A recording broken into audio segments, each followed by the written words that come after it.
Bom, todos sabem que o Brasil está agora vivendo um período terrível, uma crise econômica e uma crise política. Mas estamos vivendo uma outra crise que eu considero mais profunda, mais terrível, mais duradoura, que praticamente passa despercebida pelas pessoas. É uma crise cultural. Existe um projeto de educação no Brasil que é um projeto catastrófico. Você vê aquelas crianças que passam 12 anos por um processo educacional e elas não conseguem aprender a escrever. 60%, quase 70% da população do Brasil é analfabeto funcional. Aí você vai falar assim, o problema é que o professor não criou uma forma criativa. Não, a questão é muito simples. Existe uma indisciplina enorme por causa de um projeto do Paulo Freire, de que a criança constrói o seu conhecimento sozinho, de que a criança ela é o protagonista do conhecimento, e o professor, ele é um mediador, ele é um facilitador. Não é professor, ele é um educador, né? Já começa cagando, já começa errado já. Eu não sou educador, eu sou um professor. Eu trago instrução para o meu aluno. Eu também educo indiretamente, mas a fonte da educação principal é a família. Esta família, inclusive, que a esquerda odeia, a família burguesa. É família burguesa, preconceituosa. É a família que dá a educação. E aí o que acontece? A gente está numa situação em que o aluno entra na escola e você ouve ele xingando o outro das piores coisas do mundo. O tempo inteiro é grito, é chute, é porrada. A realidade deles é um lixo. E mais, muitas vezes o professor está dando aula, eles estão dançando na sua frente, eles estão sambando na sua frente, tá? E aí o que você faz? Você grita, grita, grita e eles não param de falar, não existe ordem. Como que a gente faz isso? É necessário ter autoridade. A crise da autoridade é um lixo no Brasil, tá criando essas escolas aí. Gente, essa educação, essa geração que vai sair daí, você não quer nem ver, isso aí vai ser gente que não vai nem falar, eles vão grunhir, eles vão urrar, eles vão grasnar, só isso, eles não vão falar. Você está tentando dar uma aula de história séria, o moleque não quer saber, é só na base do grito. E aí o que acontece? O moleque bate um no outro na escola, você leva o moleque lá na direção. O que acontece? A direção grita, grita, grita, grita, grita, grita, grita, grita, e depois ele volta para a sala. E aí no outro dia ele vai lá e bate de novo no moleque. Aí você leva ele pra direção, a direção vai lá e grita, grita, grita, grita, grita, grita, grita, grita. Aí ele começa a pensar, a única coisa que esses caras podem fazer comigo é gritar. Olha só, eu vou fazer o que eu quiser nessa porra dessa escola, porque esses otários, esses professores, esses otários desses diretores só podem gritar comigo, não pode fazer mais nada. Não pode me tirar da escola, não pode fazer nada, não pode me botar numa sala para estudar, porque aí é um constrangimento, imagina. E aí eles odeiam estudar. Por quê? Porque o aluno que entra na escola e gosta, o pior de tudo é isso que é o que me causa uma coisa de louco. O aluno que entra na escola e ele quer estudar, o aluno que ele entra na escola e ele quer ouvir o professor, ele quer aprender, este aluno vai vendo tudo isso e ele vai percebendo que o esforço pessoal não tem recompensas e que as ações ruins não são castigadas. Nada tem consequências, nem boas nem más. O que acontece hoje na escola é um desastre, é um lixo, é uma catástrofe, dá vontade de chorar. Muitas vezes eu estou dando aula, 40 minutos depois eu descubro que tem um cara jogado na cadeira, com um caderno fechado, dentro da mochila, com a mochila embaixo embaixo da cadeira. Você vai gritar com ele? Grita! Pode gritar. O que adianta? Não adianta nada. Não tem uma disciplina. A ideia de disciplina não é bater na criança. Disciplina é uma atitude do discípulo. Você vai estar disposto a aprender. Você tem que entrar numa sala de aula disposto a aprender. Então, o cara que não tem a disciplina não está estudando. Ele está lá, na verdade, atrapalhando os outros. Isso que é o mais trágico. Tá lá fingindo que tá estudando, virando idiota, com um professor marxista que vem enfiar um monte de bosta na cabeça dele. Ele não aprende nada por causa que ele é indisciplinado e ninguém vai discipliná-lo. não existe consequências para as ações que ele faz, e aí você imagina o que é que vai virar isso. Você imagina que tipo de país que a gente vai ter agora com esta educação, né?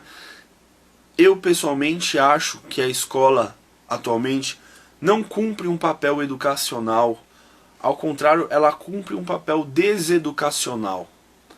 Quando você vê o aluno que deveria entrar na escola para aprender a instrução, aprender a contar, aprender a escrever, aprender a ler um texto, aprender a organizar ideias, aprender a raciocinar logicamente, aprender a debater logicamente, aprender a um certo grau de civilidade que exige o exercício da educação.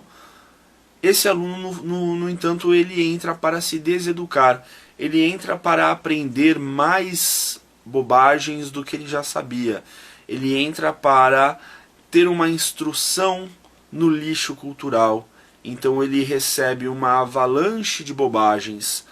Você pega uns livros de história, os livros mais idiotas, mais estúpida do mundo, eu vou pegar um aqui para você dar uma olhada. Por exemplo, este aqui é um livro, famoso livro Nova História Crítica, do Mário Schmidt. Esse livro foi editado pelo Ministério da Educação, 2009, 2010, 2011. Neste livro, por exemplo, nós temos esta clássica, que eu acho uma das mais interessantes passagens, que é bem no finalzinho do livro, veja só. Você pode até dar uma pausa aí para você dar uma lida, para você ver que eu não estou inventando. Mas você está vendo aqui os aviões atingindo as Torres Gêmeas, World Trade Center, em Nova York. O que diz esse balãozinho? Vou ler. O avião terrorista ataca uma das Torres Gêmeas em Nova York, 11 de setembro de 2001. Até aqui tudo bem, normal. Milhares de inocentes foram assassinados. É verdade. A ação típica da extrema-direita. Neste caso, do conservadorismo antimodernista. Ação típica da extrema-direita. Então, ou seja, quem é que tacou os aviões? Quem é que tacou os aviões lá? Quem é que matou milhares de pessoas, assassinou milhares de pessoas? A extrema-direita, os conservadores. A culpa de quem que é? Dos conservadores. Quem que são os conservadores? São os republicanos, os cristãos. Dá pra acreditar num livro de história desse? Aqui tem muita bobagem, muita bobagem. Tem coisa boa também, claro, né? Mas tem muita bobagem. Eu acho que é meio desnecessário explicar que não foram os conservadores e não foi a direita que jogou os aviões contra as Torres Gêmeas, ao contrário. Obviamente que o livro está mentindo, obviamente que quem jogou aquilo lá foi a Al-Qaeda e foi o fundamentalismo islâmico, que identifica nos Estados Unidos o grande Satã. O Ocidente é a Jahiliya, a ignorância. Para o Islã, eles querem que nós nos tornemos, nós nos convertamos à sua religião. Esse tipo de lixo cultural, de ideologia, vai sendo despejada. Então o garoto, ele entra na escola, ele não aprende nada, ele é deseducado, tanto pelo sistema, que ele é ineficiente, indolente, ele é totalmente permissivo com tudo é possível, nenhuma ação tem consequência. Ele vai percebendo que para que ele possa se ajustar a um sistema mal, ele vai precisar corromper-se também, ele vai precisar tornar-se mal, porque isso não leva ninguém a lugar nenhum. Que as notas que ele ganhar vai fazer o quê? O pai dele não está nem aí, o pai dele nem aparece na reunião para saber, o pai dele nem abre o caderno dele para ver o que está acontecendo, né? Aquelas letras horrorosas, uns garranchos, eles não sabem nem ler o que eles escreveram, e eles estão assim, jogados nas carteiras, dando risada. Você está dando aula, eles estão gargalhando na sala de aula enquanto você está dando aula. Bom, essa é a situação que nós temos hoje na educação. Para as pessoas que pensaram um projeto freiriano, isto é uma grande vitória. É exatamente isso que eles queriam. Eles acham maravilhoso. Eles olham para aquela zona e falam: isto aqui é o exercício da liberdade criativa. O aluno está interagindo com outros alunos, descobrindo o mundo, aprendendo conhecimentos diversos, outros conhecimentos que não o conhecimento do saber do professor. E aí entra tudo aquele papinho babaca do Paulo Freire, aquela coisa estúpida. Paulo Freire é uma religião no Brasil. Quando eu comecei a fazer minha faculdade, há 10 anos atrás, na sala do lado era a sala de pedagogia. E tinha na porta da sala um pôster na porta da sala. Qual o tamanho do pôster? Desse tamanho, assim, não cabe no vídeo, mas pegava do meu umbigo até a minha cabeça, no mínimo, e aquela enorme jaca do Paulo Freire no cartaz, que parecia mais um tipo de um pá de inciso da educação. E aí vinha uma frase, daquelas frases assim, totalmente esdrúxulas que ele falava, né? É preciso diminuir a distância entre o fazer e o pensar para que o pensar seja como o fazer. Aí você fala assim: ah, é?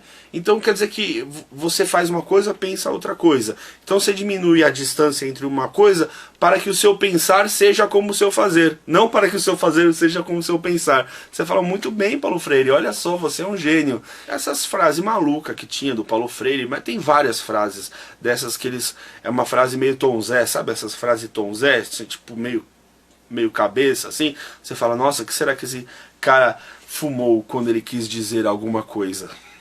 Esse culto do Paulo Freire, quando eu bati o olho naquele quadro, eu falei: mas essa porra é uma religião. Claro que imediatamente eu não tive essa crítica a fazer. Eu falei: nossa, deve ser um cara muito importante que realmente eu sou um burro que eu não conheço, né? Aí você vai estudar, vai aprender, você vai vendo, nossa, mas que coisa esquisita, né? Tem alguma coisa, fica tudo muito no plano da abstração, é o fazer com o pensar, com o agir, e o professor que faz o intermédio entre o aluno e o mundo e os vários diversos saberes. É muita abstração e pouca prática. Você fala: como é que isso funciona na prática? Este projeto freiriano está criando uma geração de idiotas, né?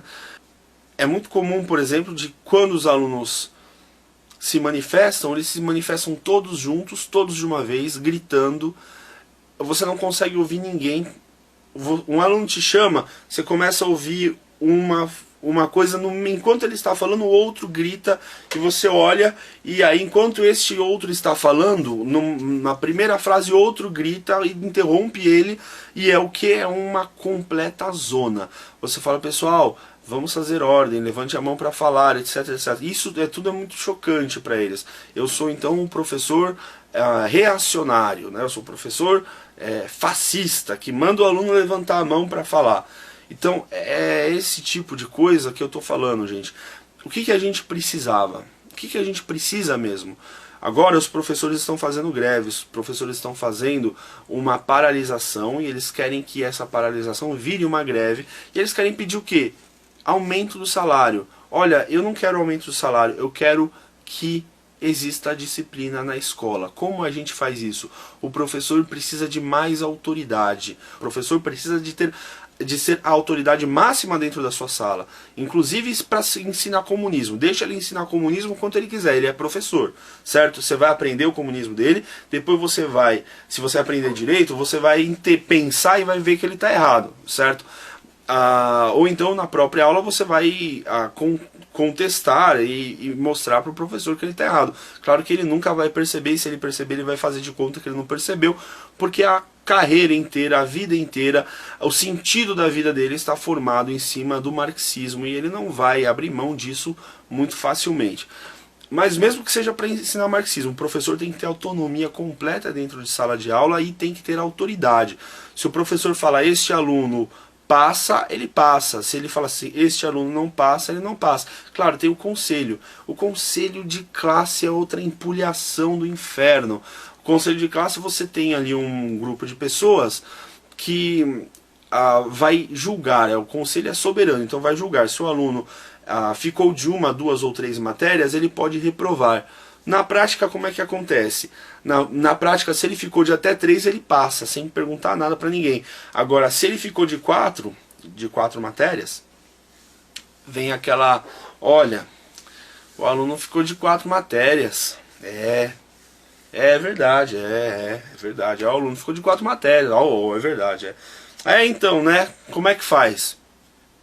Como é que faz? Ele tem que fazer de novo. Ele não pode passar de ano. Tem que reprovar. É melhor pra ele. A melhor coisa que você faz na vida dele é reprovar esse moleque, pra essa menina assistir de novo as aulas, entender que ações têm consequências e conseguir acompanhar os seus amigos. Porque se ele é aprovado agora, ele vai ter uma defasagem de conteúdos e ele não vai conseguir adquirir novos conteúdos, já que ele não tem a base anterior. Se ele não tem a base, ele não vai conseguir aprender os novos conteúdos. Ele vai ter uma defasagem. Então, é óbvio, se o aluno precisa reprovar, é necessário que ele reprove. Você vai continuar lá até aprender. Depois que aprendeu muito bem aprendido, fez a prova. Ok, você provou pra mim, porque outra coisa de louco, gente, o professor é que tem que provar que o aluno não aprendeu. Ou como é que você prova a não existência de uma coisa? Não é? O ônus da prova é de quem está dizendo que tem. Então, o que é a prova? O aluno vai provar para o professor que ele sabe.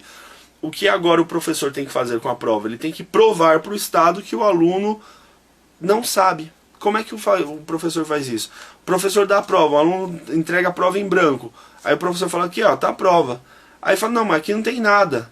A prova tá em branco. Fala, então tá bom, é isso que eu tô falando, essa é a prova. Não, mas isso não prova nada. E não prova mesmo, por quê?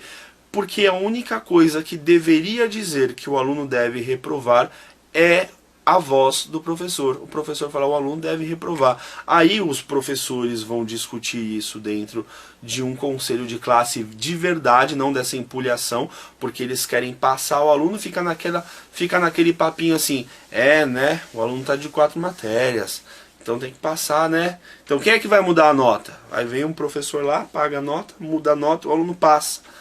E aí ninguém fala nada pra ninguém, o aluno passa, ficou de 3 matérias. De quem? Dos 3 que não mudaram a nota. E aí o que acontece?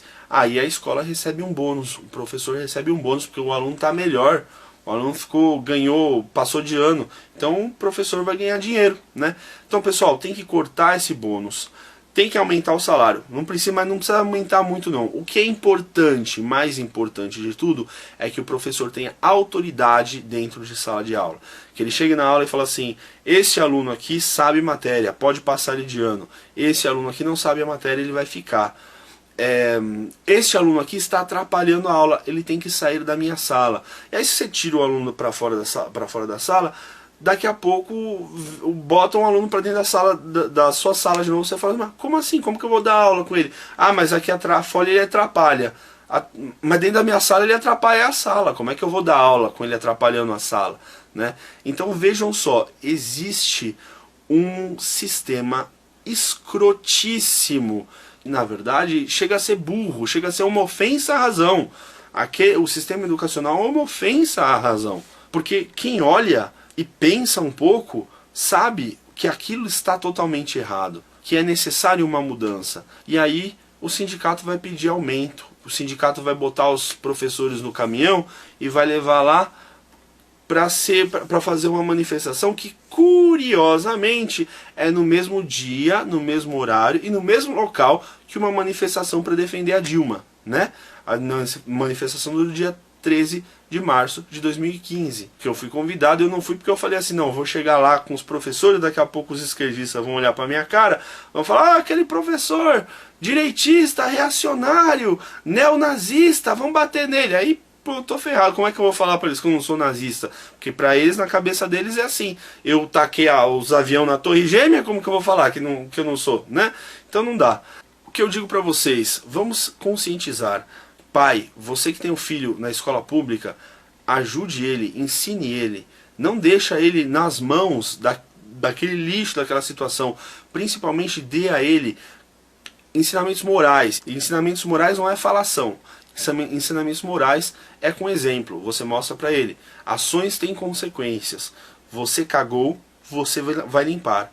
Você fez direito, você vai ter uma recompensa. É assim que funciona. Moral é isso, é um senso de justiça. Isso é moral. Não é moralismo, não é nada disso. É um senso de justiça. Então, fica aqui o meu recado. É preciso urgentemente salvar a educação brasileira.